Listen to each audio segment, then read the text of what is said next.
Bukan tidak sebenarnya beda Panggi. Milih yang mulia. Ini bukan saya dan di sini kita semua belajar ilmu hukum. Iya. Ada definisi umum tentang keonaran. Masa ikutin definisi menurut dia? Siapa yang mau ikutin? Tadi Pak Hakim bilang versi dia. Ya, menurut nggak bisa. Harus versi hukum. Nah, kalau menurut versi dia tidak benar. Ya itu kan menurut saudara. Saya tadi bilang. Jadi gini Pak. Iya. Jadi gini. Ini perdebatan ya, tolong dipahami. Ini sidang. Ini sidang. Mohon maaf, ini sidang ya. Nggak ada masalah. Ya, ini sidang. Jadi kita bukan masalah berdebat. Iya, memang iya betul. Ya, iya. Tapi saksi tidak bisa dipasang mengikuti pendapat saudara. Ini pengetahuan umum yang dia tidak sesuai dengan pengetahuan umum. Ya ditanggapi aja tidak. Ya silakan ditanggapi bahwa saksi ini tidak benar. Itu aja sudah. Saya kira ini tolong diberi waktu bagi kami untuk menggali. Nanti juga tadi. Iya, sudah saudara paling banyak kita berikan waktu karena semuanya bertanya. Iya. Oke, kita kasih kesempatan. Oke, kita kasih kesempatan. Silakan. Ya, oleh karena tapi itu, mohon ini ya diperhitungkan lah karena saksi ini kan juga yang mulia. untuk latar belakang saksi juga diberi. Patok dengan saksi harus habis. Seandainya selesai ini ditunda, kami tidak ada masalah. Ketimbang kita memaksakan selesai, kemudian kebenaran material tidak bisa kita gali, kita yang rugi. Bukan saudara yang mengatur sidang ini ya, kami yang mengatur sidang di sini. Terserah kami. Iya, makanya. Kemudian narasinya kita harus selesai. Kalau ijazah asli itu diminta hakim, diminta pengadilan untuk ditunjukkan, saya siap untuk datang dan menunjukkan ijazah asli yang ada. Ya. Saya minta Bapak ke depan sekarang, Pak. Kalau ada yang kuasa hukum mau ke depan, silahkan. Ini kami punya 2 dokumen ya Pak ya, pihak terkait ini. PT satu mana kuasa hukum, satu lagi. Ini pihak terkait menyerahkan ini. Ini dua-duanya sama-sama pakai label Kementerian Pendidikan dan Kebudayaan Republik Indonesia. Bapak lihat ya Pak ya, Pak Aryo. Apa memang begini, terlepas dari soal model apa ya, ini kan ada lagi soal lain ini, ininya tidak sesuai. Apakah memang begini cara model ijazahnya yang diterbitkan? Iya, biasanya ditulis tangan untuk tulis ijazah. Tangan, oke. Saya masih tulis tangan juga dulu, Pak. Iya, saat ini masih. Ya. Begini ya, di belakangnya ada nilai seperti ini. Iya. Lalu yang ini apa gunanya, Pak? Itu adalah SHUN sebagai bukti yang bersangkutan mengikuti ujian nasional. Sebagai bukti yang bersangkutan mengikuti ujian nasional. Ya, dan yang mencetak adalah Dinas Pendidikan. Oke. Apa Bapak bisa mengenal nggak model ininya memang sama semua?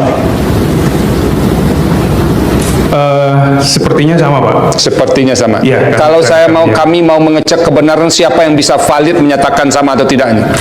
Bisa Dinas Pendidikan bisa. Siapa Pak? Langsung Dinas Pendidikannya aja. Ya, Dinas Pendidikan yang membidangi. Ya ini ijazah saya, ya ini ijazah saya. Ya. Ini nomor seri. Nomor seri ini ada kode fakultas, ada nomor induk di fakultas, ada singkatan dari fakultas, dan ada tahun lulus ya. Dan nama ini memang ditulis tangan ya. Jadi kalau ijazah asli yang keluar di tahun-tahun ini pasti namanya ditulis tangan. Nomor induk di fakultas juga ditulis tangan ya. Tapi hakim yang meminta, pengadilan yang meminta. Oke lah ke pengadilan, lalu orang bertanya akan ada rekayasa enggak? Ya pasti akan ada rekayasa. Kalau diminta hakim, saya tunjukkan. Ya mudah-mudahan ini bentuk kepercayaan Pak Jokowi terhadap lembaga peradilan. Masalahnya mafia peradilan lagi on fire. Kalau saya punya perkara, saya bisa titip ke Kapolres kalau di kabupaten. Tolong dong hakimnya Pak itu penyidiknya, nanti pasalnya ini yang dituduhkan, nanti jaksanya timnya ini, hakimnya ini, selesai. Itu mafia. Sekarang ini kan para hakim juga tengah dalam sorotan, banyak sekali hakim yang ditangkap karena menerima suap. Hakimnya yang ada ya nggak bakal bersikap independen. Ini saya kira dilema hukum kita itu. Ijazah boleh palsu, tapi korupsinya asli kan? Kita tuh terlalu peduli sama formalitas, tapi nggak peduli sama fungsi. Pejabat nggak punya ijazah, nggak apa, yang penting mah punya rekening luar negeri. Karena di negeri ini lebih penting gelar Lord offshore daripada cum laude. Kalau dipikir-pikir, ini negara ajaib. Ada yang nggak sekolah tinggi tapi bisa punya proyek tol. Sementara yang S2 ekonomi malah ngelamar kerja di call center.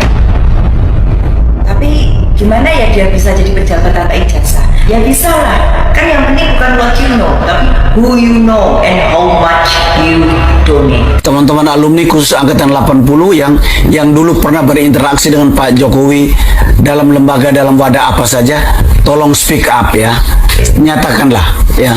Kalau memang tidak ada seperti saya, ya belum pernah berinteraksi dengan beliau, ya saya tidak bisa mengatakan bahwa saya pernah bertemu Pak Jokowi di kampus kita waktu itu. Karena hakim adalah teladan rakyat, kalau hakim nakal, yang lurus jadi sesat, yang sesat semakin banyak siasat. Hukum jangan cuma jadi hiasan di pojokan pengadilan. Negara ini nggak cuma butuh hakim yang pintar dan hafal pasal, tapi hakim yang jujur dan punya moral. Karena percuma hafal pasal kalau vonisnya tergantung amplop tebal. Pengadilan atau pasar, kok jualan pasal? Harga pasal bisa dinego, putusan bisa dapat promo, dan cashback tergantung besaran saldo. Hakimnya nggak tegas. Baik, kembali lagi bersama saya. Nah, di sini teman-teman, seperti biasanya saya kembali membacakan komentar-komentar menarik dari teman-teman semua mengenai cuplikan video dari atas. Dan teman-teman, di sini saudara Henry Agustian berkata, sidang utama dengan 6 tersangka gak pernah dilakukan. Ya, betul, sekarang banyak mafia. Keren, teruskan arus politiknya. Ya, hukum dalam negara ini benar-benar sangat nggak berguna buat para pejabat yang terlibat masalah. Mungkin hukum Nepal yang pantas untuk dibuktikan. Ya, benar yang Anda katakan. Yang mau menyelesaikan nanti alam yang menentukan. Betul sekali Mbak, ini mantap banget. Ya, pernyataan Pak Mahfud betul sekali. Semua bisa disetting demi kepentingan. Yang penting ada uang atau ada kekuasaan. Apa yang dibilang Pak Mahfud betul sekali. Tidak meleset itu Pak. Yang jelas intinya pada takut sama Jokowi. Gue heran sekuat itu si Jokowi terhadap hukum. Pak Hakim harus tegas biar rakyat percaya sama penegak hukum. Ya, bagus Pak, luruskan hukum kita. Ya, mestinya seharusnya merasa malu yang membohongi hukum. Hakim yang takut jujur mundur saja. Tak usah cari amplop besar. Ingat, kau akan berakhir di jeruji. Ya, kapan selesainya kasus ijazah Jokowi?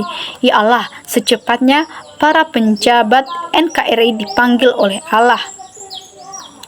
Ruwet masalah ijazah bisa ngadu domba rakyat sendiri.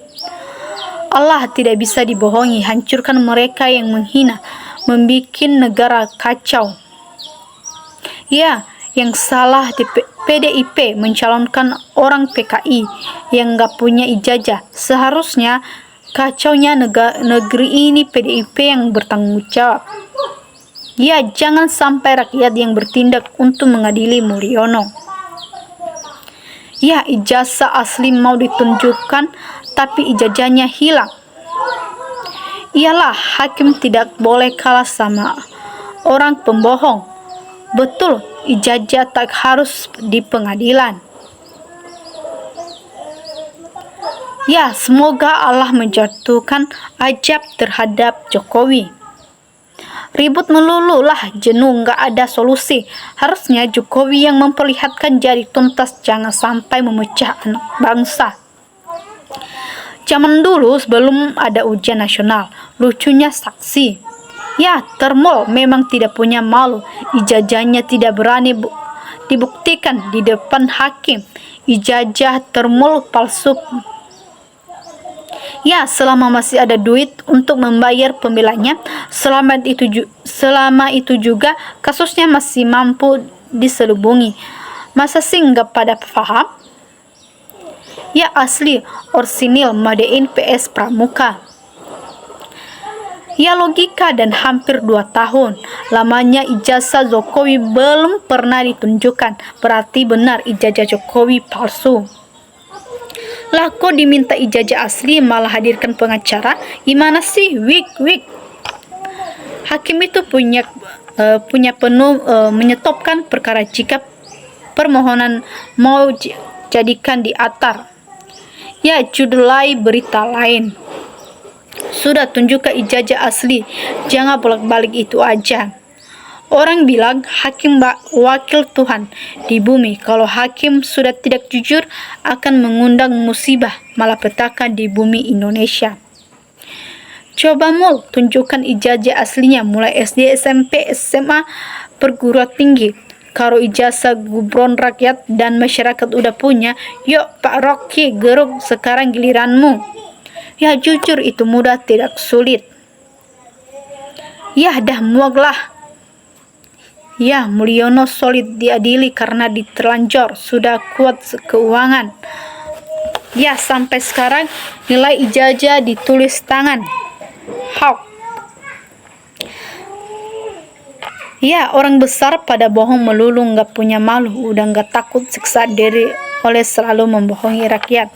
Dan teman-teman, demikian komentar-komentar mengenai cuplikan video di atas, dan jika ada tanggapan menarik dari teman-teman semua, bisa dituliskan di dalam kolom komentar. Demikian, terima kasih.